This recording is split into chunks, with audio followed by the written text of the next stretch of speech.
నువ్వు సమస్యల్లో ఉన్నట్లయితే, నువ్వు భయాలలో ఉన్నట్లయితే, బాధల్లో ఉన్నట్లయితే, అవసరతల్లో ఉన్నట్లయితే, నువ్వు వెళ్ళవలసినది స్నేహితుల కాడికి, లేకపోతే బంధువుల కాడికి, నీకు సహాయం చేసేవారు కాదు. కానీ బైబిల్ తెలియచేస్తుంది, నువ్వు గదిలోనికెళ్ళి నువ్వు తలుపు వేసుకొని మోకరించి ప్రార్థన చెయ్యి.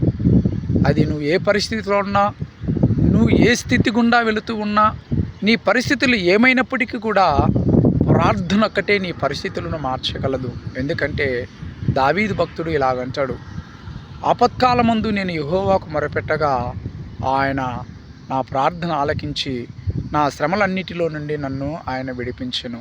ప్రార్థన ఒక్కటే నీ అవసరత తీర్చగలదు. ప్రార్థన ఒకటే నీ శ్రమలో నుండి నిన్ను విడిపించగలదు.